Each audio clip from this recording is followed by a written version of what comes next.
My name is Jeremy Raguain. I'm from the Seychelles. I'm 28 years old, and I am an Alliance of Small Island States Fellow, negotiating on behalf of Seychelles. I'm happy to be here today with you, and I'd love to ask you at this point just to introduce yourself as well, and maybe give us a bit of a rundown of how week 2 of negotiations at COP27 are going, and maybe what your key highlights have been and outcomes for the COP. Well, thank you, Jeremy. My name is Carlos Manuel Rodriguez. I'm an environmental lawyer from Costa Rica. Now, in the lead position of the Global Environment Facility, the GEF.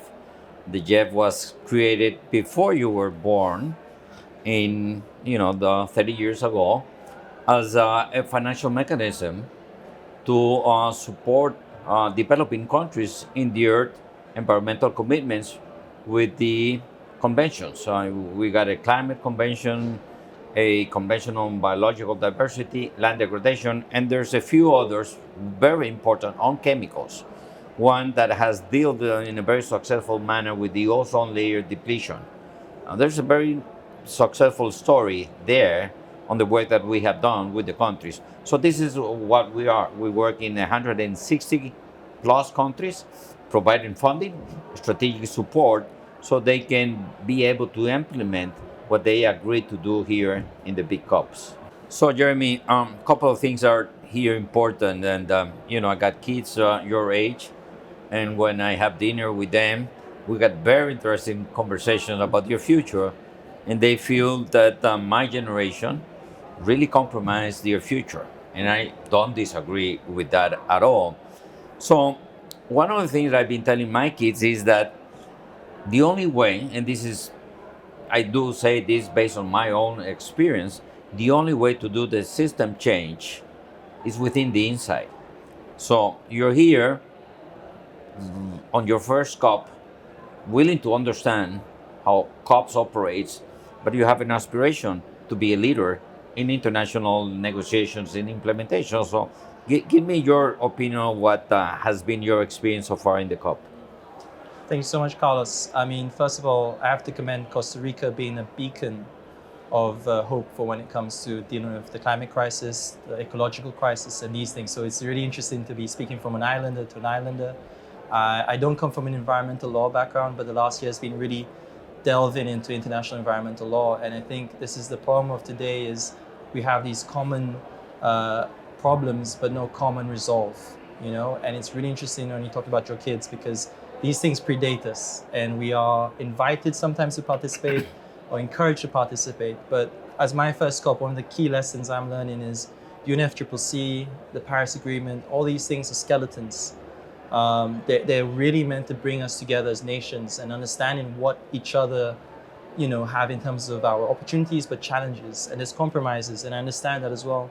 But what I'm interested in is, as you say, with the GEF or with the GCF, all these other funding mechanisms, I'm interested in what goes onto the bones, the muscles, the lipid. And for this COP, what I'm seeing is we need really understanding of what is crucially being negotiated and what is not being crucially negotiated, and what can be domesticated either from the international arena or what doesn't enter the international arena. Yeah. This is a survival issue for many of your nations. Why don't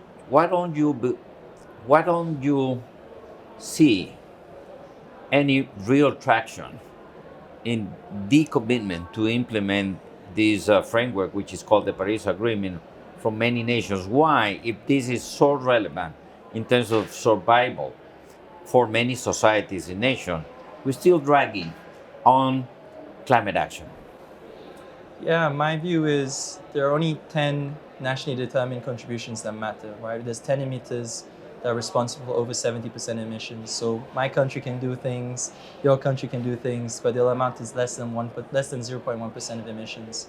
And it's interests. I think interests are not aligning to the crisis and the needs of the people in those countries, in the most vulnerable of those countries, and in most of our countries. So for Seychelles, just for me, thinking about working within the system, I've understood from the global stocktake, for the Ocean Climate Nexus, what the opportunities are. I'm happy to be a recipient of the GEF's small grants program. working to do an environmental youth leadership program so that SIDS youth are not just victims of climate change, but actually champions in tackling it. So I can see what it means to have on-the-ground support. And for me here, yeah, it needs to not just stay here, right? It's about how do we bring it back home for national policy, national law, and increase our resilience to what may come, but also really, I think, go beyond what these COPs do in that sense. And I find that, unfortunately, when the fossil fuel industry is being subsidized $500 billion each year, when the actual taxes and everything that could be collected is amounting to $6 trillion in terms of the IMF, right? In terms of the negative externalities of just the fossil fuel industry and its sway within governments, its sway on incomes. The geopolitics of our time right now is really one fueled by fossil fuels. And so I see a lot of interest on the line-in. And unfortunately, this is what leads to loss and damage for our states. And this is why it's a huge issue. So countries don't want to be liable. They don't want to be compensating other countries. And that is because they want to protect their taxpayers from these things. It's understandable. But our taxpayers are paying for it not only with their money and property, but with their lives. And do you think that the kids of those 10 big nations are willing to do the change inside those nations?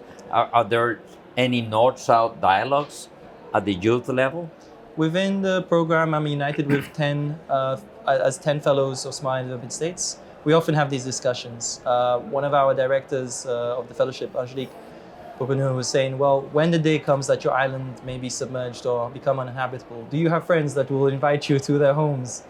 And I can think of a couple, but that is not where we want to leave it. So I think when I see different forms of actions, right? We've talked about working within the system. I see some people within NGOs, especially the civil society, that are putting their time, their knowledge, their passions on the line to really help us out in trying to move the needle on the ground, but also these negotiations.